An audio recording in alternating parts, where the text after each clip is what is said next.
sifter.com.au.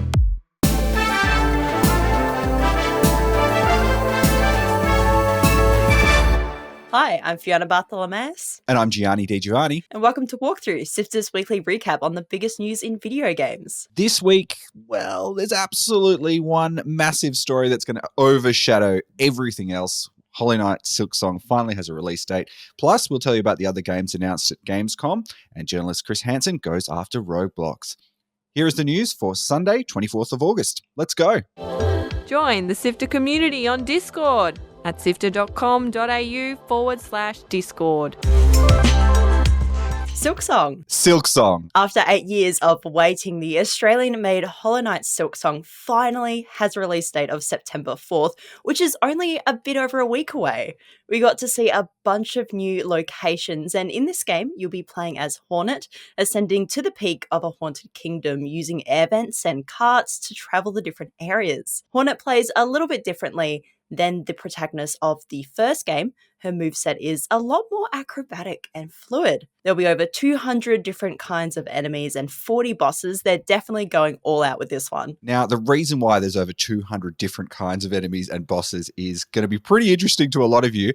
Adelaide's Team Cherry spoke to Bloomberg's Jason Schreier, and co-founder Ari Gibson said that there wasn't any particular delay that caused the game to get stuck, that they just were a small team and that games take a long time. But Gibson said that at one point he had to stop sketching new characters and locations because everything would end up in the game.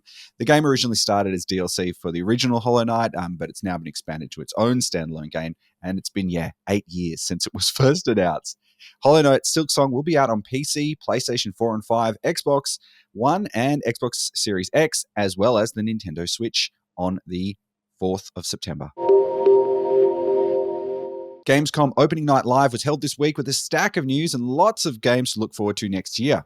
First up, Australian developers Massive Monster revealed their next Cult of the Lamb DLC called Woolhaven. It's a massive expansion which includes new areas to explore, including a big mountain that we've seen in the game, and you'll have to protect your group from snow and blizzards. And they've introduced ranching, where you can breed rare animals that provide wool, warmth, and also food. Battlestar Galactica is getting a new game called Battlestar Galactica Scattered Hopes from the team at Alt Shift, which has some strong FTL vibes if you remember that game. You'll be taking command of a fleet escaping the annihilation of the 12 colonies in this roguelike real-time strategy game, with the Cylons fully winning the war this time around. And we love a good LEGO game. We've got another look at the new LEGO Batman Legacy of the Dark Knight. The game tells the stories of Batman's origins to fighting crime on the streets of Gotham, and that'll be out next year too. Warhammer 40,000 Dawn of War 4 is the next sequel in the long-running real-time strategy series. There are 4 playable factions this time around in the campaign, including old faves Space Marines and the new skeleton robots Necrons. And finally, Ron Gilbert, creator of Monkey Island, is back with a vertically scrolling pixel RPG called Death by Scrolling. The screen is always moving up as you battle through purgatory, so you better stay ahead of it if you want to make it through. There's also an Australian connection. Elissa Black, who's based here, is working on the game with Ron. There are stacks more to look forward to that were announced at Gamescom, and you can check it all out in our show notes. Former To Catch a Predator host Chris Hansen has confirmed he has been doing an investigation on child exploitation in Roblox and has already been interviewing both police investigators and victims. It comes after Roblox suspended a YouTuber named Schlep from the site who called himself a predator hunter and allegedly helped get 6 different people arrested.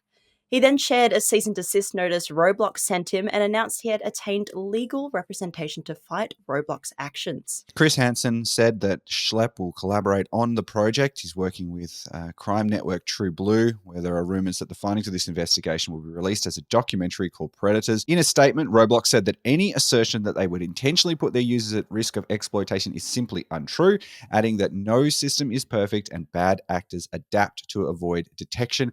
But if you think about it, there are many, many, many, many cases of bad actors working inside Roblox, so it's probably a good thing that the magnifying glass gets placed against this game. Here's one for Kat. Moshi Monsters update. It's official. Mind Candy have reached their goal to bring back the popular title Moshi Monsters. Their original Kickstarter goal was aiming for around £250,000, which is approximately 520,000 Australian dollars. It didn't hit its target. It was sabotaged by a malicious actor, so they created a second one with a new goal. much more achievable £50,000 or around 105,000 Australian dollars, and it's just hit its new goal in 6 hours. Mind Candy has also teased new mystery stretch goals if they raise even more money. This phone and PC sequel will have new playable monsters like the Puppeteers and the Fizzbangs, as well as all the things we love from the first game, such as collecting moshlings, decorating houses, and playing minigames. And it's expected to hit early access next year. That's it for the headlines.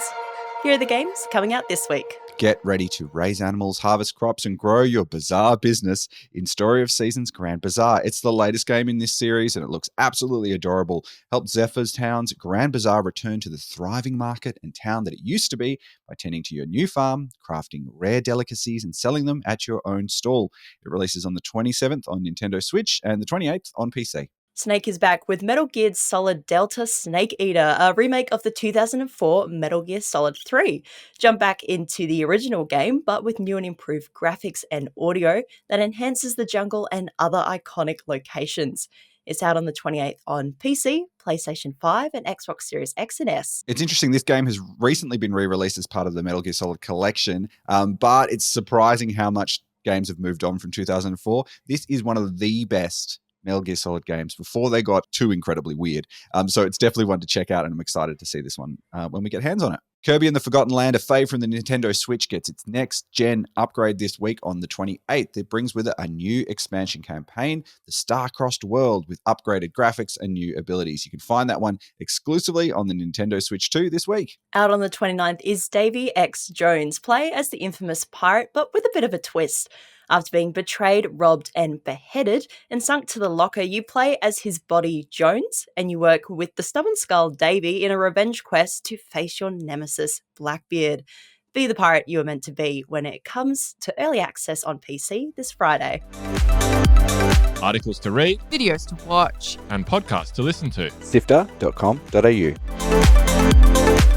This has been Walkthrough by Sifter. My name is Gianni Di Giovanni. And my name is Fiona Bartholomeus. Thank you so much for listening. If you like your videos vertical, we've been putting heaps up on our Instagram, YouTube, and TikTok. It's a really quick way to grab the top stories if you're already scrolling through. If you see them there, feel free to give us a heart and a follow. We are at SifterHQ on all those platforms. Sifter is produced by myself, Naomi Jackson, who edited this episode, Kat John, Carl Paletto, Adam Christou, and Chris Button. Mitch Lowe is the senior producer, and my co-host this week is Gianni Di Giovanni, who is Sifter's executive producer and script editor. Thanks to Brian Fairbanks from Salty Dog Sounds for composing the Walkthrough theme tune, and Audio Technica Australia and Apple for their support of Sifter's podcasts. We'll be back with more news next Sunday. See you then.